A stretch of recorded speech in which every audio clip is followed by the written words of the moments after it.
Welcome to the Fast Leader Podcast, where we uncover the leadership life hacks that help you to experience breakout performance faster and rocket to success. And now, here's your host, customer and employee engagement expert and certified emotional intelligence practitioner, Jim Rimbach. Need a powerful and entertaining way to ignite your next conference, retreat, or team building session? My keynotes don't include magic, but they do have the power to help your attendees take a leap forward by putting emotional intelligence into their employee engagement, and customer-centric leadership practices. So bring the infotainment creativity of the Fast Leader Show to your next event, and I'll help your attendees get over the hump now. Go to beyondmorale.com/speaking to learn more. Okay, Fast Leader Legion, today I'm excited because we're going to talk to somebody and get insight into really something that is hot and of need today. Simon Blair was born and raised in Mulgrave in the southeast suburbs of Melbourne, Australia, with his older brother and younger sister. His dad, John, was a self-employed, hardworking drainage contractor, and his mom was the one that did all the day-to-day running of the household when she wasn't helping out at the kids' local Catholic primary school. Simon had an idyllic, typical Aussie childhood, playing lots of sport like cricket and Aussie rules footy. At 14, the family moved to a small town on the outskirts of Melbourne, where for the first time in his life, he was forced to step out of his comfort zone and adapt to a new school at a critical age. This experience drove rapid personal growth and would prepare him well for his career ahead. After struggling through a computing degree at university, at the age of 21, he secured a call center customer service job with Telstra, Australia's largest telco. He quickly realized that he had a natural gift for the delivery of great sales and customer service. Opportunities for coaching, training, and quality management in Telstra and other large companies followed. In 2004, he took a leap into the consultancy space to build a contact center benchmarking operation from scratch for an Australian research company. His ongoing mystery shopping and quality monitoring of most of Australia's largest contact centers gave him a unique insight into the state of play of the industry and the reality of customer experiences delivered. In 2009, he co-founded the company 5 Degrees. As the current owner and director, Simon to this day continues to lead the way in contact center measurement and transformation. Late in 2016, he also launched the Coaching Podcast, which explores the keys to coaching success in both sports and business. Simon still lives in Melbourne, along with his partner Jane, who is a radio producer and voiceover artist. They are kept busy with their young 3-year-old son, Hugh. Simon also has 3 children from his first marriage, Jacob, who is 15, and twin 12-year-old girls, Emily and Charlotte. Simon Blair, are you ready to help us get over the hump? Jim, I'm ready to rock and roll. Awesome. Now, I've given our Legion a little bit about you, but can you tell us what your current passion is so that we can get to know you even better? Sure. My current passion, probably, which has been the same passion it has been for the last 20 odd years, is coaching and helping individuals within call center environments, whether that's staff at the front line or their managers, really, build capability and confidence in delivering great customer experience, whether it's in sales or customer service. So, when we start thinking about customer experience as a discipline, really when you start looking at where customers interact the most, data mine and get a good understanding of the customer experience, the contact center is typically the place that houses the vast majority of it. Now you may have a lot of web traffic, but when you start thinking about the really deep and complex customer interactions, the contact center is the place to be. Absolutely. And of course, as it currently stands, as for the last few years, will no doubt continue to increase, the amount of low-value transactions are being stripped out because of improvements to technology and self-service, which is leaving those more complex inquiries. And so therefore, not to say that good service wasn't important for the apparently lower value transactions, but I suppose a lot more call centers could get away with it. But that's not the case anymore. And I think that's really driving a major shift for those that maybe are a bit late coming to the need to invest in people and staff development and through coaching and the skills that are required. Because it's hard, and if it was easy, everyone would be doing it, and we'd all have great experiences as customers. But we know that's not the case. It's true, and you and I were talking off mic about the whole human development and agent development side, and we kind of laughed when we were saying, well, that always should be a priority, but it really hasn't been, and even though they may say it, but I think it's becoming definitely more real. And we can actually get the statistics associated with, the easy stuff is being taken care of by the customers themselves, and the complex stuff is being left for the agent interaction. And they're getting even more complex. And so companies are really saying that, now they're one of their top priorities. And I was looking at a report that says for 2017, what are you focusing in on? And they talk about increasing the focus on coaching and development. But I was reading something that you wrote and said that very few contact centers are really geared and positioned to be good at coaching.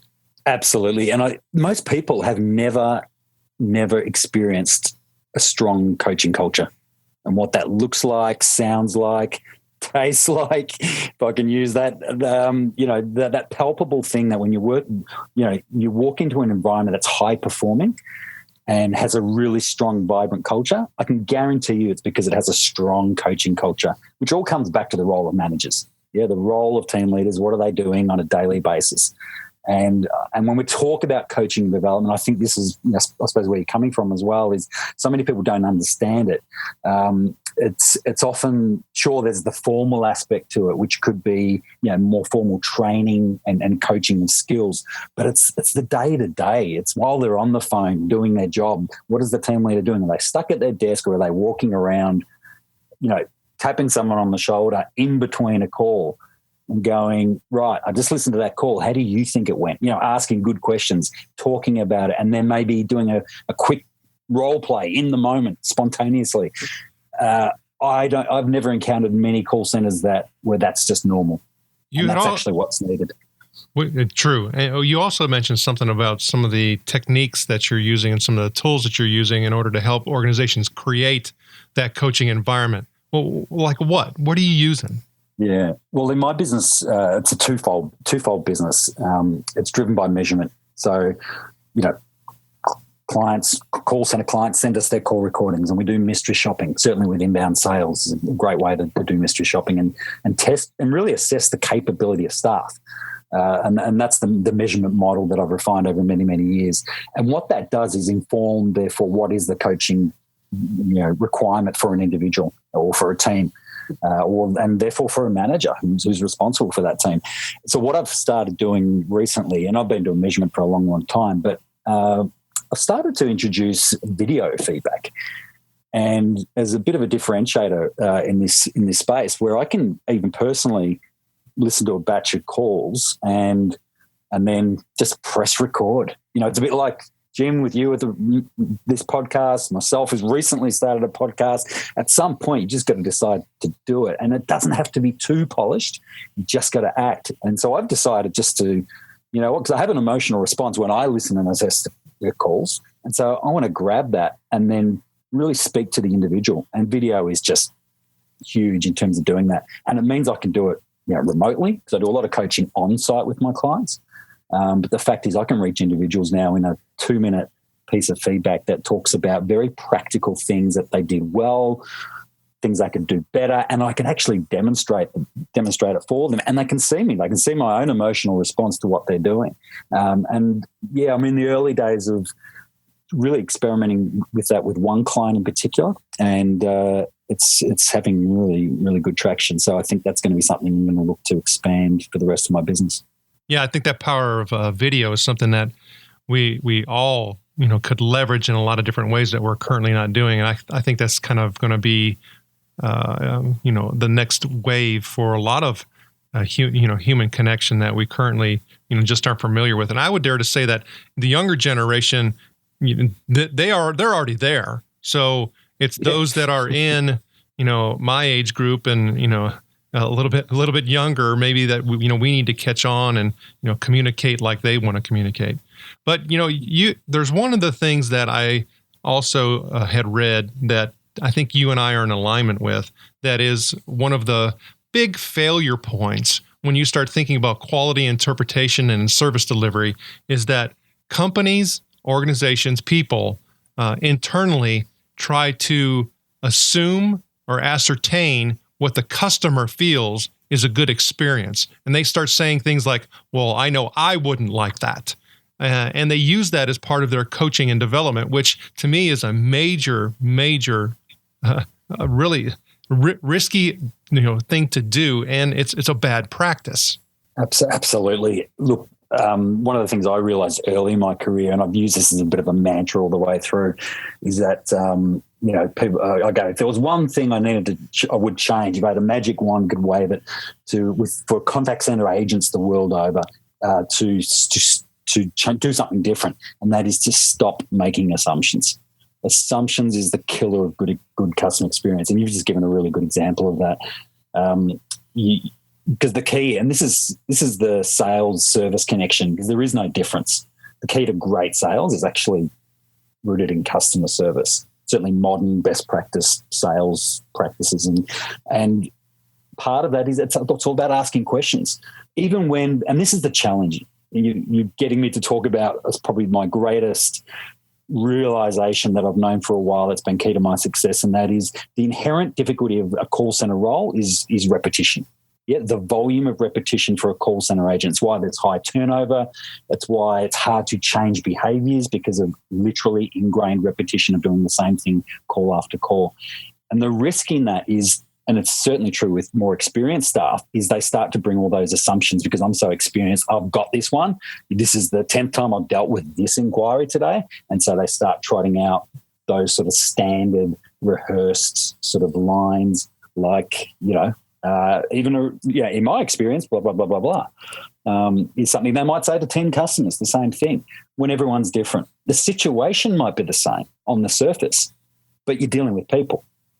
And everyone's ability to process what you're going to say to them is different based on their own experiences and what they bring to the table. So the only way to deliver a better than average experience is to engage in conversation up front. And it's the skill of conversation that is severely lacking. And not really understood by so many of us, so many people. And that's the only way to avoid assumptions, is to engage the person. And then you can take what you were going to say and tweak it and tailor it to that individual in that moment. That's a great point. And I also see when you start thinking about you talked about measurement, and that measurement and that scoring criteria, when you're starting to talk about grading, an interaction from an internal perspective, and you look at the criteria that you're using in order to be able to rate that service experience. There's so many times where I'll look at somebody's quality monitoring form and I'm like, you know what? Half of what you have on here, you should not be answering. The customer should be answering those things. So if I look at, really you focusing in on the things that you can control, you could probably do double of the quality observations that you could be doing right now, because half of it is worthless and it's sending you in the wrong direction. Absolutely. Look, customers are the worst people to ask in terms of what you need to do better for them. And this is the great problem currently across the world in terms of the contact center business, because NPS is all pervasive. Yeah, it's been around for a long time, but there's a lot of Johnny-come-latelys in terms of latching onto the latest and greatest thing, and it's certainly useful if applied properly. Trouble is, like so many things where people latch onto it as if it's a panacea for all things. Just like traditional consumer research, it has its place, but it's limited. You need to understand its limitations. What I do is measure staff behaviour. The greatest thing that correlates to, I suppose, creating an actionable shift in performance or behaviour is to identify what are your staff saying to customers. And that requires expertise in sales psychology and service psychology, understanding consumer behavior, the things that consumers can never articulate to you, when you survey them, because they'll just react emotionally. Customers are great at telling you what you're getting wrong in terms of the fundamentals, the obvious things, the things that you shouldn't even be bothering with on a checklist, like you're saying, because it's that higher level of competency, like the skill of managing a structured conversation within a natural way, are things that customers can never say to you. And, a lot of this, what we're talking about, internally and externally, there's a lot of, emotion that's associated with it. And we need to get to some direction and inspiration. And on the show, we often point to quotes in order to help us, have better direction. Is there a quote or two that you can share that does that for you? Yeah, absolutely. There's a threefold thing that I actually use this a fair bit in my training. So some of the training I do is it's really to shift at the start of, I suppose, a new relationship with a client, is to help shift the mindset into a more customer-centric sort of headspace, and then bring in this sort of skill-based stuff in terms of conversation. And so this is sort of drawn from what I find resonates with staff, but certainly in a coaching context when you're trying to get them to shift or treat customers better. So it starts with, I don't know, it's from the Gospel of Luke, or probably a couple of Gospels: do to others as you would like them to do to you. Yeah. But an even higher form of this is, and this comes from Samuel Johnson, English writer: the true measure of a man is how he treats someone who can do him absolutely no good. Because it's far easier to be, treat someone well when they've got something of value to give you. But, it's the classic thing. How do you treat the cleaner when you're the CEO of an organization? Is a good test. But the final one I love is from Maya Angelou. And many of your listeners would be familiar with this. People will forget what you said. People will forget what you did, but people will never forget how you made them feel. And that, more than anything, relates so much to, I suppose, what we've just spoken about, that higher form of engagement with customers to not only resolve their problems, but make them feel amazing through the manner in which you've done that. And I think more and more organizations are coming to that realization that the customer experience is what I say is all about emotion. Look, life's about emotion. Human, I mean, there's a whole lot of, humans love to think we're rational, logical creatures, yeah? We like to, it's all illusion. We like to kid ourselves about that. Even what we think is rational decision-making is driven by emotions, yeah? But your point is absolutely true that there's a greater awakening there. And this, I said this to you off air, the greatest, there's so many people that have woken up. They understand the absolute need, I suppose, logically, but they're looking for the way through. Okay, I know we've got a problem. I know we need to fix that problem. And I also know if we do fix that problem, the benefits that's going to deliver to the business and to the customer and then back into the business. But what are the practical actions I need to take today, tomorrow, next week, next month to start and then to make that happen? And that is the big gap. And I think in the contact center industry, it's because of turnover. There's a brain drain. I do what I do because I'm one of the few that, certainly in Australia, and no doubt it's similar around the world, that stuck at it. And as a result, it put me in a very, very good place because the vast majority of even the better people that figure this stuff out end up leaving and doing other jobs. That is so true. And I wrote an article associated with what you're just talking about, in that, I go to a lot of the industry events, and, one of the questions that almost is asked at every single one of them is, how many of you, this is your first time that you've been at this event? And it's always like 70% or more of the hands go up. So for me, you have to be able to draw the connection to say that, well, these are pretty much new entrants that are, in this space, and it never fails. So if you're always having, a churn rate that causes you to have 70% new entrants, how can you actually get that deep, domain expertise and be able to leverage it? You can't. And so experts, they should be fully leveraged, in this particular space, just about more than any other, because, hey, we're in the experience economy. So I know that when you started thinking about, your transition, you talked about, going through a computer degree at university and finding your way in the contact center. And I think that's what happens to most people. That's what happened to me. It just happens to you. It's not something that you select. But there's a lot of humps that we have to go through, and also starting your own business and all that. Family. There's a lot of challenges that we have. Is there a time, that you've had to get over the hump and it made a difference for you and you can share it with us? Yeah. In preparing for this show, I thought of, I had to go, I went way back because the greatest challenges I had in my career were the early days of me being a new team leader who was recently promoted. I was 3 years as a call center consultant, and I was relatively shy. I was very comfortable on the phone, one-on-one with customers, but quite a shy kid that had been, through my experiences in high school, started to come out of my shell, through work, started to come out of my shell a bit more. But because I was a very good consultant, they promoted me to being a team leader, but it was like I was a bit thrown in the deep end. And I was surrounded by team leaders who had been team leaders for 10 or more years. This is a very large call center with an old public service institution in Australia, being Telstra, the main telecommunications provider. So there was a lot of old school staff.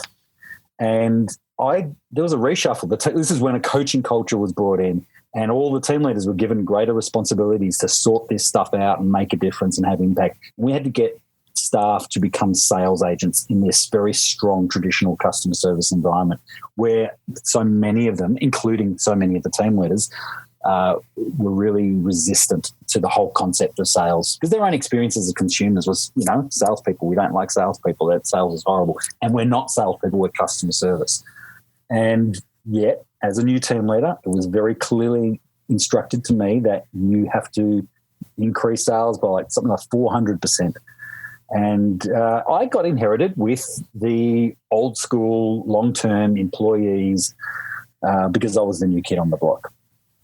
And I spent, at least 1 to 2 months really struggling to find ways through with them as a group, and not only just as a manager and trying to get credibility, but as a coach, trying to get them to radically change their behaviour when they just thought it was, rubbish to begin with. So what do you do? What do you do in those situations? And I'm sure anyone that's been in this situation as a manager and as a team leader, you're confronted with these scenarios of trying to affect change. But I had no experience at that point. All I knew was the outcome that needed to happen, and so I had to work back from that. So at least that was clear to me. I tried any number of things because I was enthusiastic. I was new, so I'd jump in with full of confidence, not quite realising how resistant these staff were. And they would use every trick in the book, and Jim, call centre staff, those that have been around for a while, they know all the tricks of the trade. So there was inherent challenges there, and they were throwing every obstacle my way. And didn't matter what sort of coaching, side-by-side coaching, get them all in a room in a team meeting, try to be encouraging, be a bit more direct. Nothing seemed to work.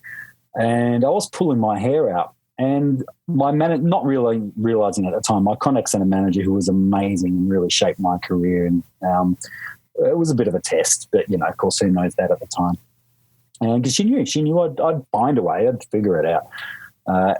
And so eventually it got to this point where there was one day and there was one individual, the most stubborn individual of all, and to be honest, they just gave me, to use an Australian expression, they just gave me the shits. And might want to edit that out. But but that's the truth. I'm being open, being honest here. And I thought, bugger it. And out of that sort of frustration, I thought, give me the headset. I will show you. Rather than talk about it and try this and maybe you could give that a go and on the next call tweak this and tweak that, and they just keep doing the same thing over and over.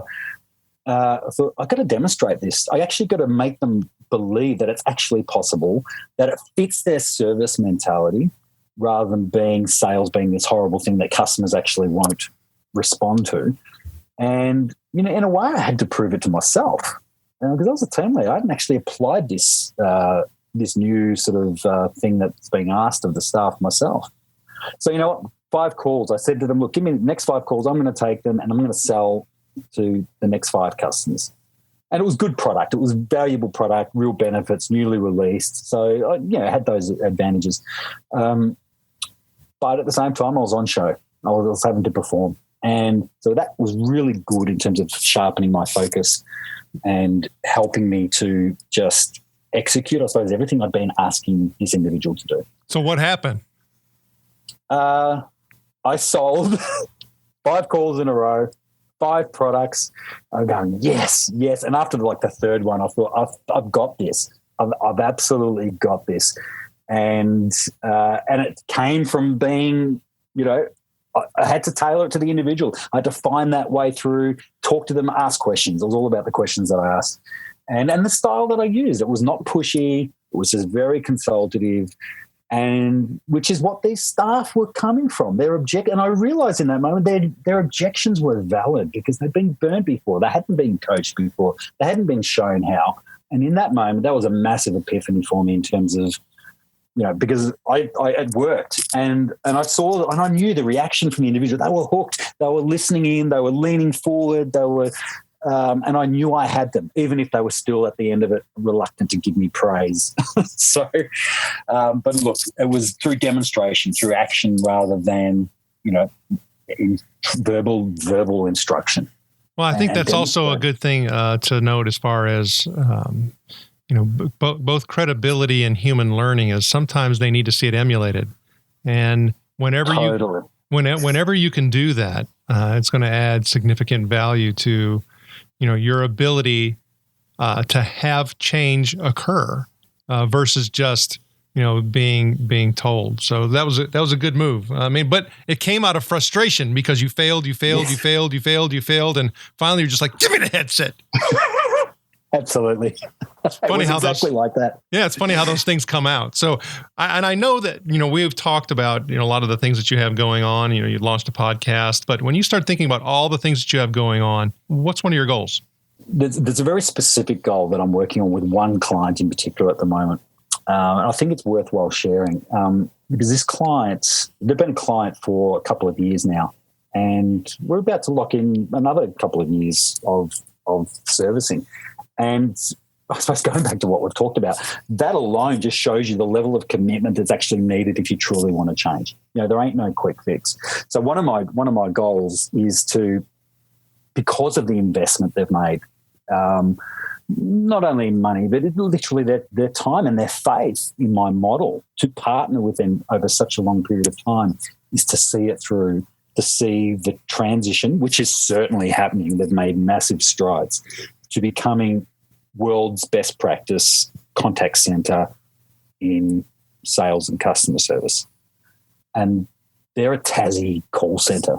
So Tasmania, bottom end of Australia, quite a very laid back, non-busy. Anyone who's ever been to Tasmania, it's one of the most gorgeous parts of the entire world. Go there. But culturally, they've got a lot of strengths. In terms of as people and as communicators. But, they've had to learn the skills, but they wanted to be world's best. And they came to me and secured my business because I told them that I can make them world's best.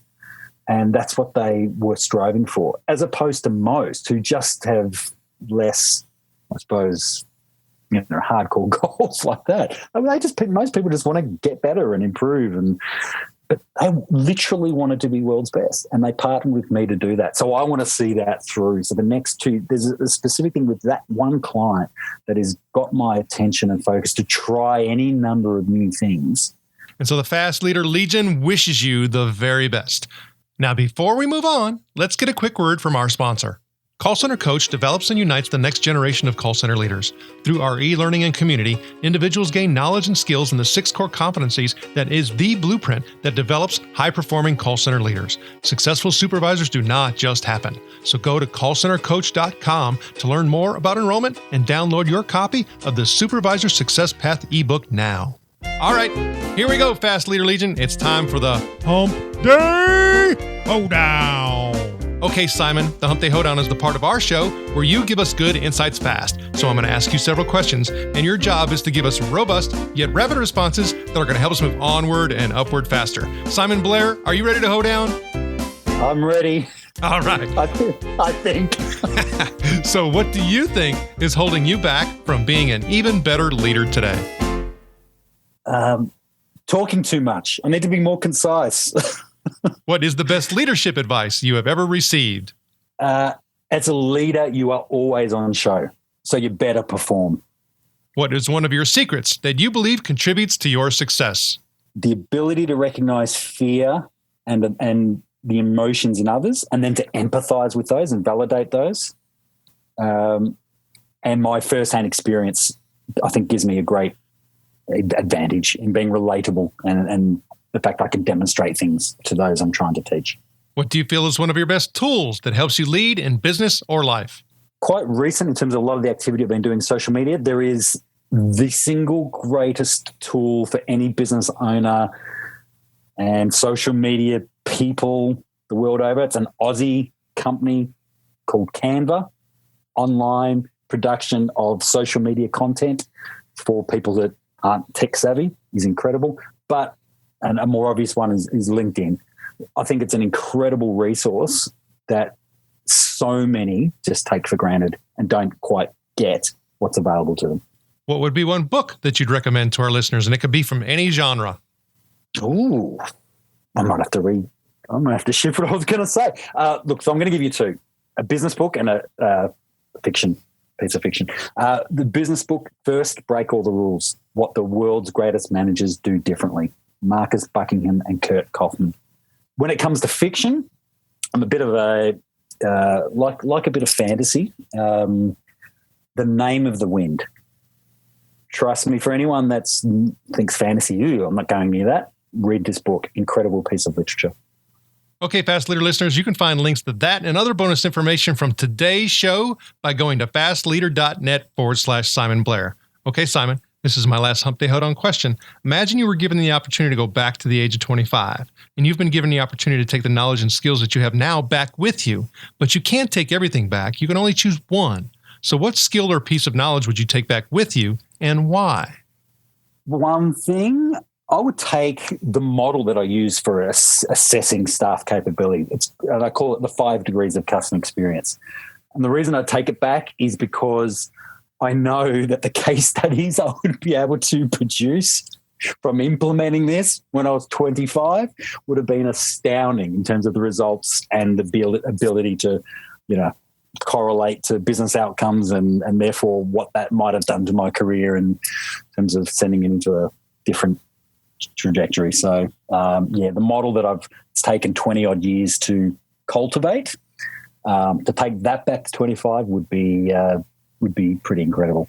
Simon, it was an honor to spend time with you today. Can you please share with the Fast Leader Legion how they can connect with you?